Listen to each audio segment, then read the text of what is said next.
আল্লাহ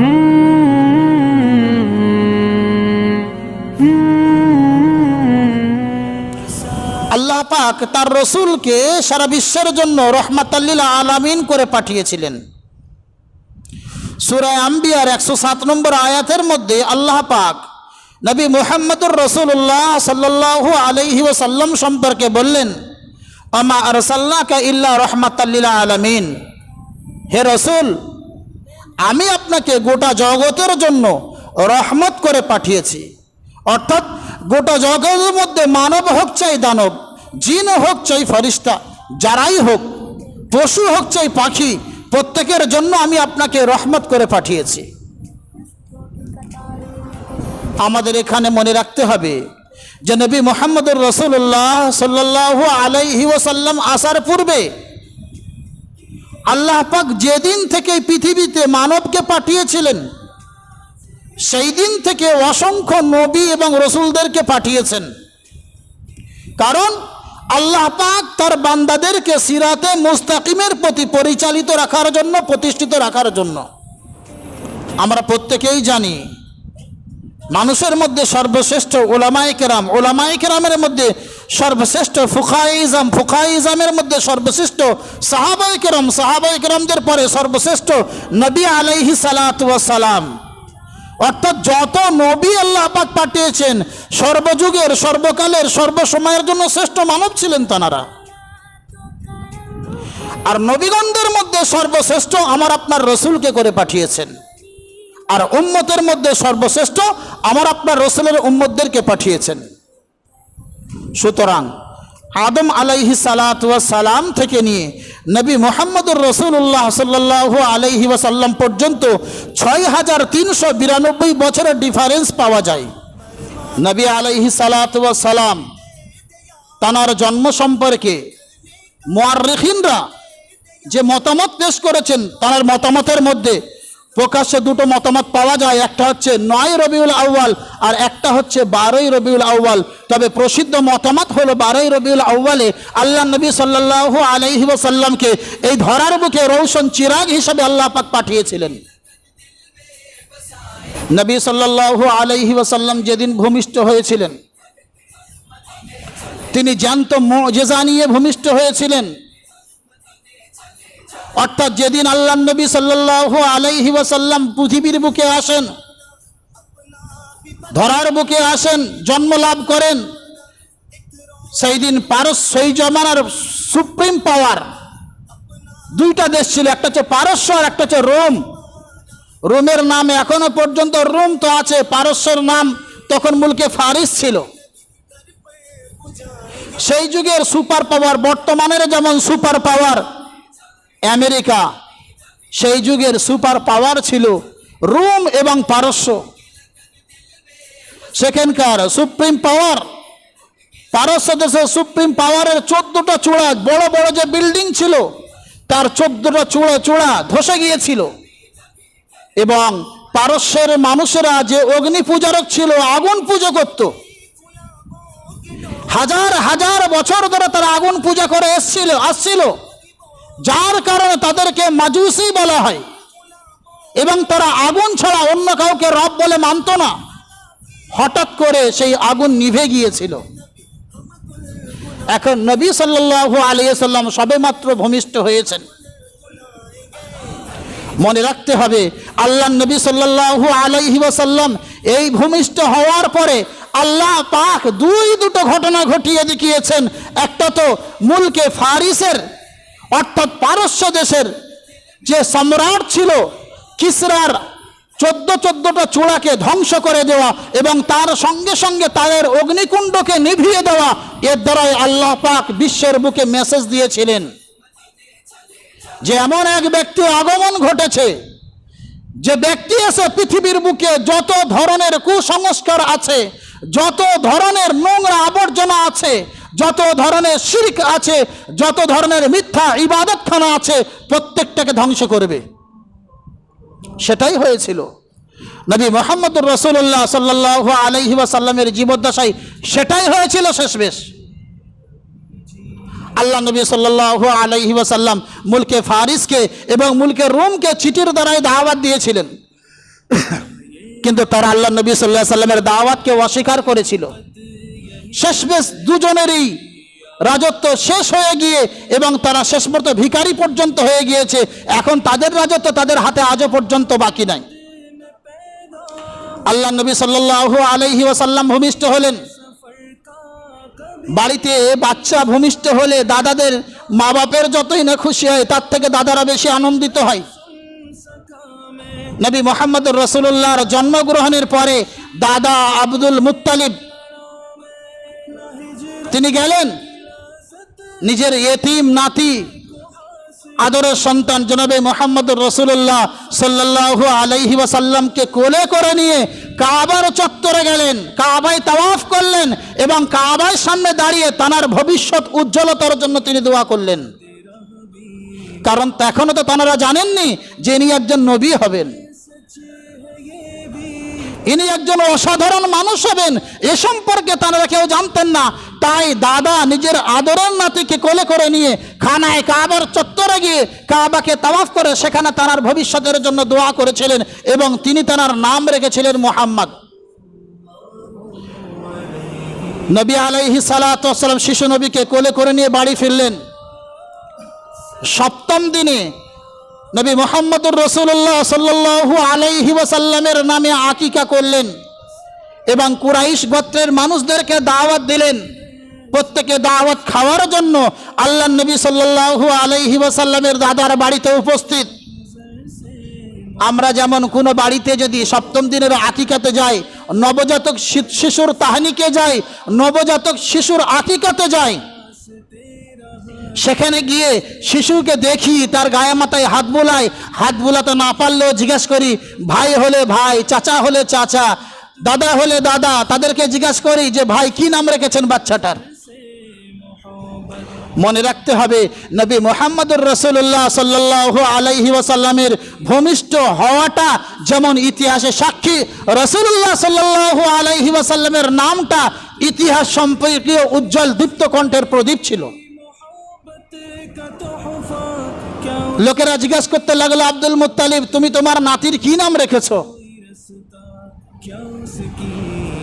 দাদা Abdul Muttalib বললেন, আমি আমার নাতির নাম রেখেছি মুহাম্মদ।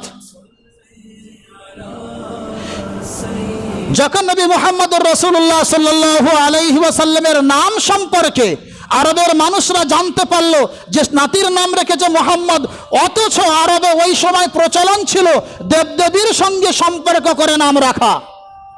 যেমন কেউ নাম রাখতো আব্দুল উজ্জা, অর্থাৎ উজ্জা একটা ঠাকুর, তার দিকে নিসবত করে নাম রাখতো। যেমন আমরা আল্লাহর দিকে নিসবত করে নাম রাখি আব্দুল্লাহ, আব্দুর রহমান। তো ওই যুগে যেহেতু দেবদেবীর পূজা চলতো, খানায় কাবার মধ্যে 360টা বুত রাখা ছিল, সেই বড় বড় ঠাকুরদের দিকে নিসবত করে তারা নাম রাখতো। কেউ আব্দুল উজ্জা রাখতো, কেউ আব্দুল ইয়াগুস রাখতো ইত্যাদি। তারা মনে করেছে এই রকম বড় কোনো ঠাকুরের নামে স্মরণাপন্ন ভাবে তার স্মৃতি সম্পর্কে নাম রাখবে নিজের নাতির, যেহেতু আব্দুল মুত্তালিব খানায় কাবার মতোয়াল্লি।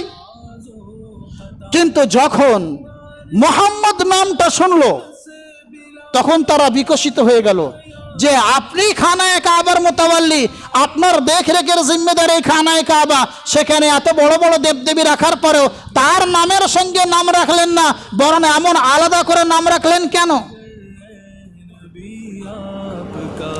মুহাম্মদ শব্দের অর্থ হলো প্রশংসিত, অর্থাৎ জন্ম থেকে মৃত্যু পর্যন্ত, মৃত্যু থেকে শেষ পর্যন্ত তার প্রশংসা পৃথিবীর মধ্যে চলবে, এই নাম রেখেছিলেন। তিনি নাম রাখার কারণে তিনি বলেছিলেন, আমি আমার নাতির এমন একটা নাম চয়েস করেছি, ইতিপূর্বে দুনিয়ার শুরু থেকে এই পর্যন্ত কেউ এমন নাম রাখেনি, আর আমি এমন নাম রাখতে চাই যেন পৃথিবীর মানুষ আমার নাতির নাম আদর এবং সযত্নে নেয় এবং তার প্রশংসা চিরতরে যেন জীবিত থাকে। আজকে প্রায় 1500 বছর পার হয়ে গিয়েছে, তানার নাম আমাদের জবানে আসলে গায়ের লোমগুলো কাঁটা দিয়ে ওঠে। তানার কথা আমাদের জবানে আসলে আমরা একে একে কেঁপে উঠি যে না জানি সেই মহাপুরুষ যদি আমরা পেতাম, আমরা ও সাহাবিয়াতের শরফ হাসিল করতে পারতাম। আল্লাহ পাক এই নামটাও কোরআনে রেখেছেন, মুহাম্মাদুর রাসূলুল্লাহ ওয়াল্লাযীনা মাআহু আশিদ্দাউ আলাল কুফফার। আর আল্লাহ পাক স্বয়ং তার নাম রেখেছেন আহমদ। আহমদ শব্দের অর্থ হলো চরম প্রশংসাকারী। আল্লাহ পাক সূরা সফ এর 6 নম্বর আয়াতের মধ্যে বলেছেন, ইসমুহু মিন বা'দ ইসমুহু আহমদ। ঈসা আলাইহিস সালাতু ওয়াস সালাম তিনি তার উম্মতদের কাছে এসে বলেছেন, হে আমার উম্মতরা শুনে রেখে দাও, আমি তোমাদের সামনে নবী এবং রাসূল হিসেবে প্রেরিত হয়েছি ঠিকই তো বটে, কিন্তু আমার পরে শেষ নবী একজন আসবেন যার নাম হবে আহমদ।